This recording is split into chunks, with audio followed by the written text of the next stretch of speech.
बच्चों 100 शब्द प्रति मिनट गति का डिक्टेशन दे रहा हूँ। Yes start.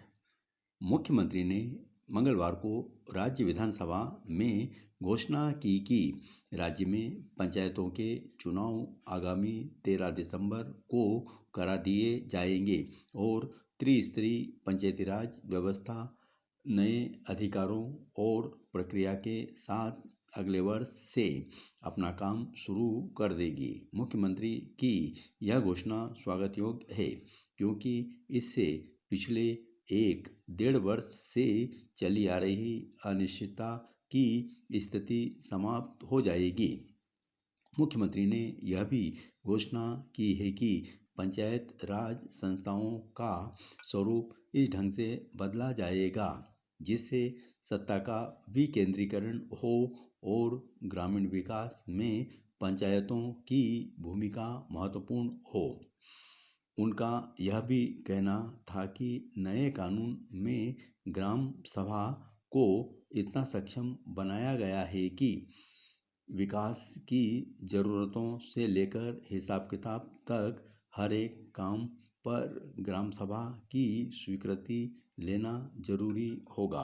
सन 1959 में राजस्थान में पंचायती राज व्यवस्था शुरू हुई थी जिसका उद्देश्य ग्रामीण क्षेत्रों के विकास में जनता को भागीदार बनाया था, लेकिन उसके बाद इन संस्थाओं के प्रति राजनीतिक प्रशासनिक सत्ता का जैसा उपेक्षापूर्ण रवैया रहा उससे ये संस्थाएं न केवल पंगु बन गई बल्कि चुनाव प्रणाली की वजह से गांव-गांव और ढानी-ढानी में राजनीतिक विकृतियां गुटबाजी ही पनपी हैं और विकेंद्रीकरण की यह व्यवस्था बेकार साबित हुई और जनता में विकास कार्यों में भागीदारी की बात तो दूर रही, ग्रामीण विकास की गति ही धीमी पड़ गई। राज्य सरकार ने पंचायती राज संस्थाओं के कार्यकाल को 3 वर्ष से बढ़ाकर 5 वर्ष कर दिया है। पंचायतों का क्षेत्रफल छोटा करने व त्रिस्तरीय पंचायती राज संस्थाओं के अधिकारों की स्पष्ट व्यवस्था की गई है।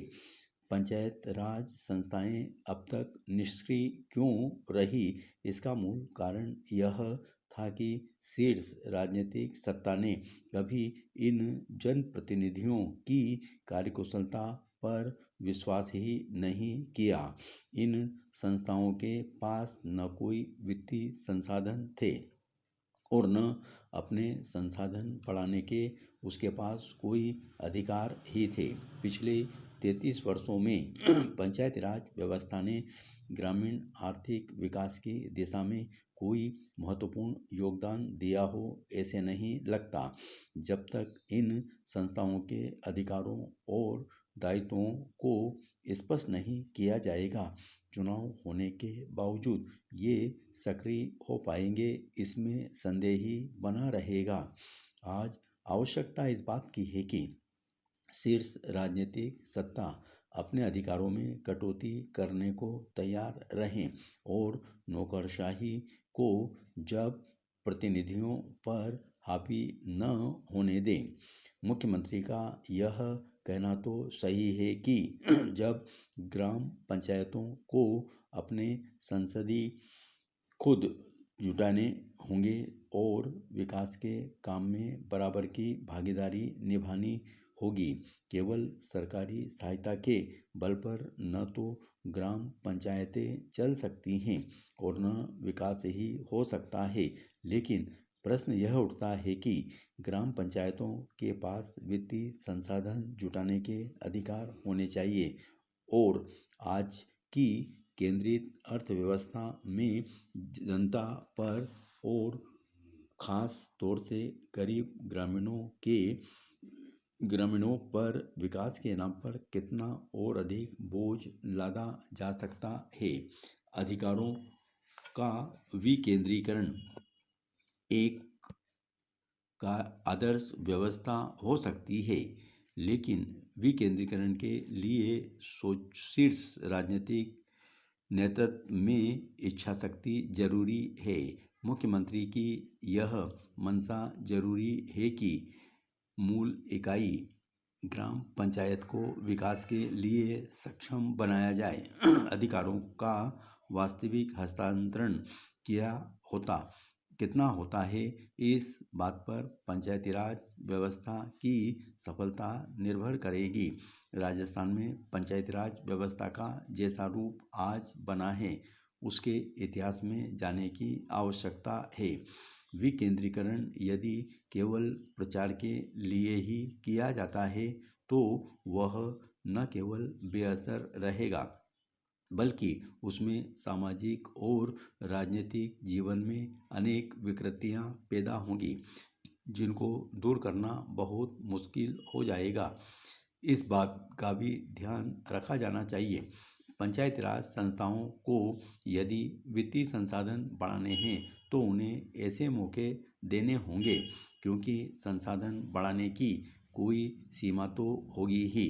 अब तक जो अनुदान पंचायती राज संस्थाओं को मिलता था वह इतना नगण्य था कि उससे विकास के कार्यों में गति हो ही नहीं सकती थी।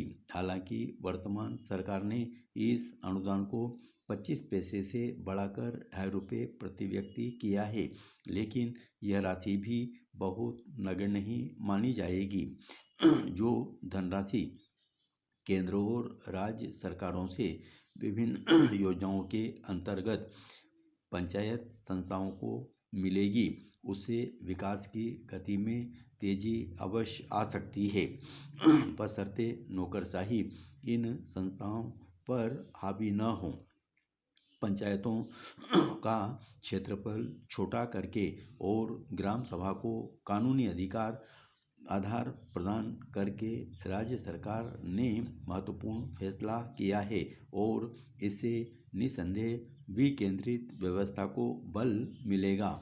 पूर्व प्रधानमंत्री स्वर्गीय राजीव गांधी ने विकेंद्रीकरण की व्यवस्था को ग्राम स्तर से जाने की काफ़ी चर्चा की थी। उनके बाद भी जो प्रधानमंत्री बने थे वे भी ऐसी चर्चाएं करते रहे, लेकिन इस दिशा में कोई कारगर कदम नहीं उठाए गए। धन्यवाद।